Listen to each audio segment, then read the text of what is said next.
കോട്ടയം, പത്തനംതിട്ട, ഇടുക്കി ജില്ലകളിലെ പാവപ്പെട്ട രോഗികളുടെ റഫറൽ ആശുപത്രിയാണ് കോട്ടയം മെഡിക്കൽ കോളേജ്. മുഖ്യമന്ത്രിയുടെയും ധനമന്ത്രിയുടെയും ആഭ്യന്തരമന്ത്രിയുടെയും ജില്ലയിലെ മെഡിക്കൽ കോളേജിന്റെ അവസ്ഥ അതിദയനീയമാണ്. കോട്ടയം മെഡിക്കൽ കോളേജിലെത്തുന്ന രോഗികൾ അനുഭവിക്കുന്ന കഷ്ടതകൾ വാക്കുകളിൽ പറയുക അസാധ്യം. സ്ത്രീകളുടെ ഏക ജനറൽ മെഡിസിൻ വാർഡായ 3-ാം വാർഡിന്റെ സ്ഥിതിയാണ് ശോചനീയം.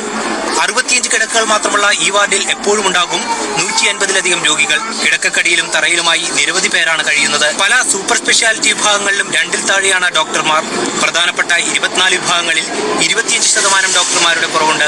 മറ്റേത് സർക്കാർ ആശുപത്രികളുടെ സ്ഥിതി തന്നെയാണ് ശുചിത്വത്തിന്റെ കാര്യത്തിൽ കോട്ടയം മെഡിക്കൽ കോളേജിന്റെ അവസ്ഥ. പൊട്ടിയൊലിക്കുന്ന പൈപ്പുകളും വൃത്തിഹീനമായ കക്കൂസുകളും കൂട്ടിരിപ്പിനെത്തുന്നവരെ പോലും രോഗികളാക്കും. ചരിത്രത്തിലെ ഏറ്റവും വലിയ വികസന കുതിപ്പിനൊരുങ്ങി കോട്ടയം മെഡിക്കൽ കോളേജ്. 5 ജില്ലകളിലെ രോഗികൾ ആശ്രയിക്കുന്ന കോട്ടയം മെഡിക്കൽ കോളേജിന്റെ സമഗ്ര വികസനത്തിലേക്ക് നയിക്കുന്നതാണ് പുതിയ പദ്ധതികൾ. 43 കോടി രൂപയുടെ 5 പദ്ധതികൾ ഇതിനോടകം പൂർത്തീകരിച്ചു കഴിഞ്ഞു. 100 കിടക്കകളിലെ 6 വാർഡുകൾ, കോവിഡ് ചികിത്സയ്ക്ക് ഉൾപ്പെടെ ഒതുങ്ങുന്ന നെഗറ്റീവ് പ്രഷർ ICU, ശൗചാലയ സമുച്ചയം എന്നിവയാണ് പൂർത്തിയായത്.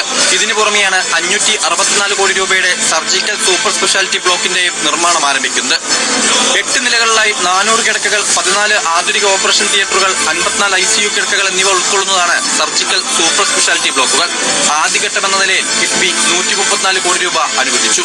ഇതിനു പുറമെ 45 കോടി രൂപയുടെ മറ്റ് 9 പദ്ധതികളും അവസാന ഘട്ടത്തിലാണ്.